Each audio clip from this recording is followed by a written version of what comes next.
And welcome back to the Word Encounter, episode 48. Yesterday we finished Judges, and today we're going to enter and finish the book of Ruth, as it's a short book.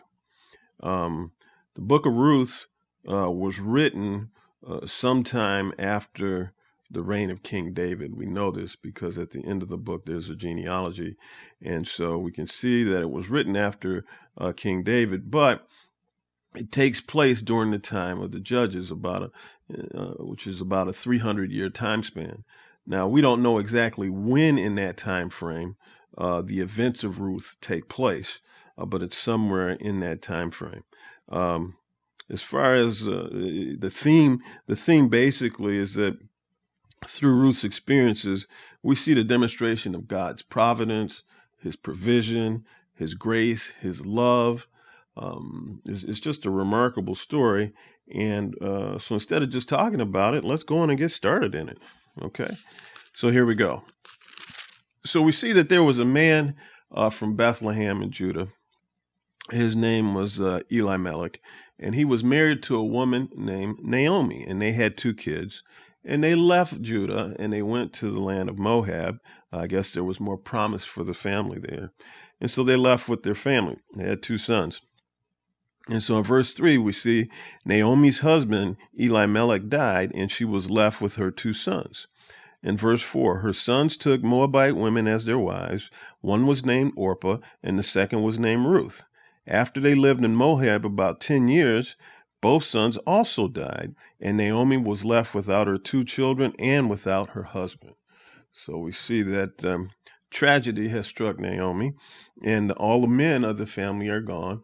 And so there's no way for them essentially to provide for themselves. So they decide that they're going to go back to Judah. And so she's on her way back to Judah with her daughter-in-laws. And then I guess it hits her, and she tells them, look, I'm old, you basically have no future with me. So why don't you go back to your own people? And get on with your lives, reset, reboot, get started again, find new husbands and whatnot. She says, look, I'm old. I can't have any kids. I can't birth any more people. So you're not going to have any husbands for me. And so go back. And, but they don't want to go back. They want to stay with her. So they try to convince her, no, we want to go with you. But Naomi is insistent. You need to really go back. And so, because it says in verse 10, they said to her, we insist on returning with you to your people. But she says, no. Go back, because I basically have nothing here for you. And so in verse 14, it says, again they wept loudly, and Orpah kissed her mother-in-law, but Ruth clung to her. So Orpah, she eventually agreed with Naomi, and she went back to her people, but Ruth did not. Ruth clung to her. In verse 15, Naomi said, look, your sister-in-law has gone back to her people and to her gods. Follow your sister-in-law. Go back with her. Don't come with me. I can't offer you anything. But in verse 16, this is Ruth's reply. And this is somewhat of a famous scripture because we've heard it a lot. And it says, don't plead with me to abandon you or to return and not follow you. For wherever you go, I will go, and wherever you live, I will live. Your people will be my people, and your God will be my God.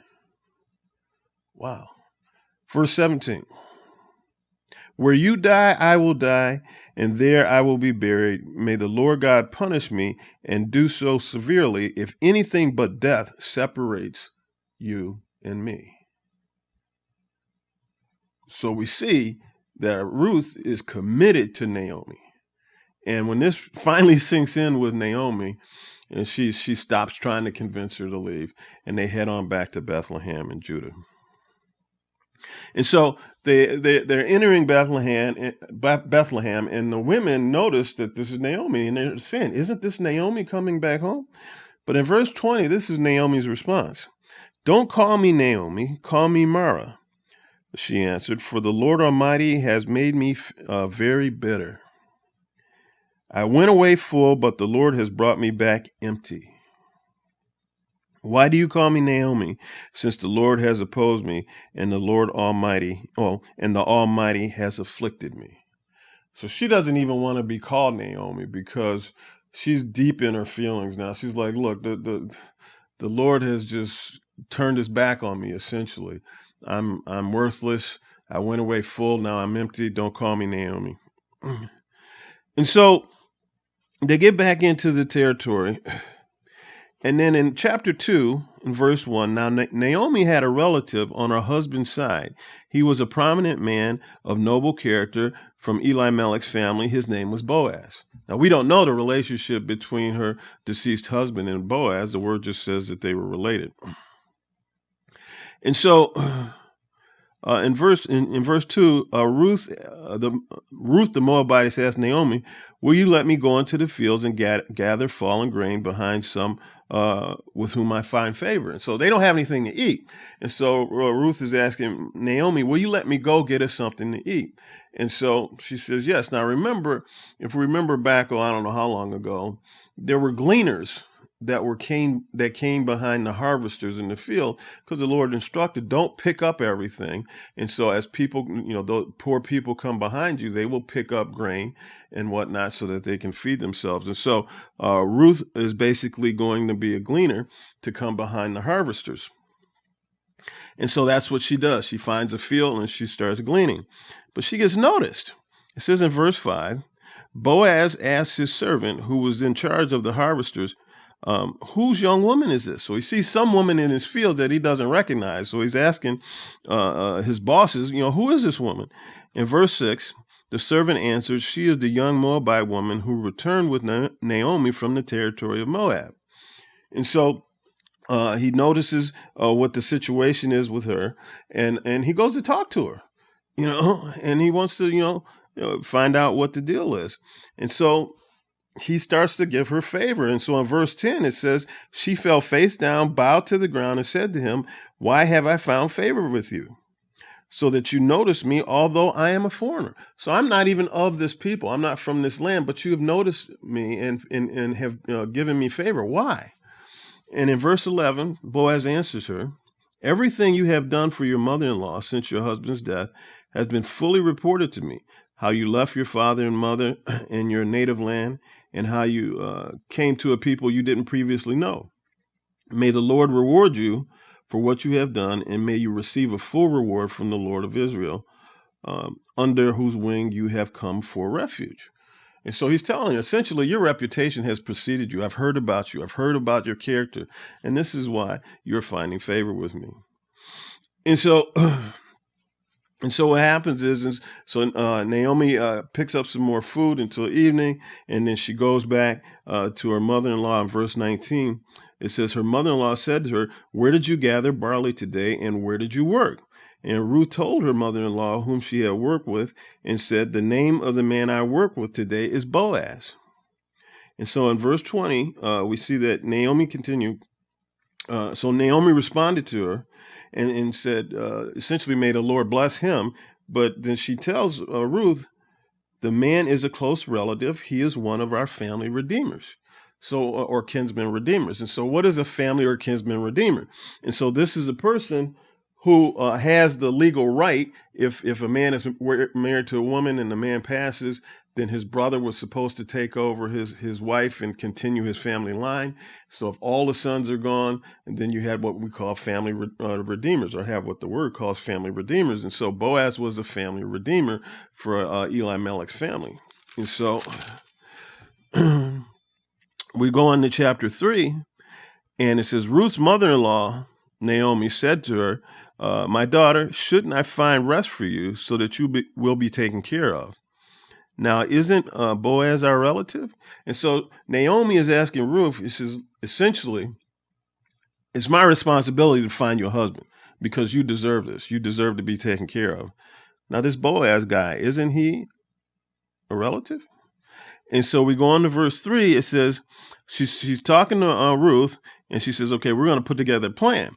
In verse 3, wash, put on perfumed oil, and wear your best clothes. Go down to the threshing floor, but don't let the man know you are there until he has finished eating and drinking. When he lies down, notice the place where he's lying. Go in and uncover his feet and lie down. So she's telling him what to do. She's educating her on what to do to get Boaz's attention. And so this is what Ruth does. And then it says in verse 7, after Boaz ate and after Boaz ate and drank and was in good spirits, he went to lay down at the end of the pile of barley, and she came secretly, uncovered his feet, and lay down. And so then around midnight or so, Boaz is startled and he wakes up. And he sees her and he says, who are you? And she says, I am Ruth, your servant. She replied, take me under your wing, for you are a family redeemer. In other words, she says, I am Ruth. Now marry me. Take care of me because you're a family redeemer. And then in verse 10, he says, then he said, may the Lord bless you, my daughter. You have shown more kindness now than before because you have not pursued younger men, whether rich or poor. And then he says in verse 12, yes, it is true, I'm a family redeemer, but there is a redeemer closer than I am. So there's somebody, who is essentially younger than me. I need to check with him first, and so let's see what the deal is. And so Ruth goes back to Naomi. She tells Naomi everything. And in verse 18, Naomi said, my daughter, wait until you find out how things go, for he won't rest until he resolves this today. So we see an indication of Boaz's character because Naomi knows that he's not going to rest until this situation is taken care of and essentially until Ruth is taken care of. So we're going to chapter 4. So Boaz goes to the gates, takes some elders with him. He finds out the Redeemer that's closer than he is. And he said to the Redeemer, Naomi, who has returned from the territory of Moab, is selling a portion of the field that belongs to our brother Elimelech. And so he says, if you want to redeem it, do it. So he's got this land. So this Redeemer closer is like, okay, I can start building more on my territory, and my wealth increases. He says, yeah, I'll do it. He says, I want to do it, he answered. But then in verse 5, Boaz says, on the day you buy the field from Naomi, you will acquire Ruth, the Moabitess, the wife of the deceased man, to perpetuate the man's name on his property. So Boaz is telling him, no, you're not going to be building your legacy. You're doing this for our brother, you see. And so in verse 6, then the Redeemer replied, I can't redeem it myself, or I will ruin my own inheritance. Take my right of redemption because I can't redeem it. And so then the Redeemer turns it down. He says, no, if these are the conditions, I can't deal. And so then Boaz, in verse 8, it says, so the Redeemer removed his sandal and said to Boaz, buy back the property yourself. Removing the sandal was like signing a contract. He says, no, you do it because I'm not going to do it. In verse 9, Boaz said to the elders and all the people that were present, you are witnesses today that I am buying from Naomi everything that belonged to Elimelech and his sons. In verse 10, I have also acquired Ruth, the Moabitess, one of the son's widow, as my wife, to perpetuate the deceased man's name on his property, so that his name will not disappear among his relatives or from the gate of his hometown. You are witnesses today. And so he essentially say, I'm doing this, and I'm going to do it in the name of my relatives, not in my name, so that their name will not disappear from the records, so that their family name and family line will continue on. So he's making it clear why he's doing this. And then it says in verse 13, Boaz took Ruth, and she became his wife. He slept with her, and the Lord granted conception to her, and she gave birth to a son. Verse 14, the woman said to Naomi, blessed be the Lord who has not left you without a family redeemer today. May his name become well known in Israel. He will renew your life and sustain you in your old age. Indeed, your daughter-in-law, who loves you and is better to you than 7 sons, has given birth to him. In verse 16, Naomi took the child, placed him on her lap, and became his nanny. In verse 17, the neighbor women said, a son has been born to Naomi, and they named him Obed. He was the father of Jesse, who was the father of David. Wow. And so Naomi was complaining about how the Lord had turned his back on her, but it was through her lineage that would come King David, and then eventually would come Jesus. And with that,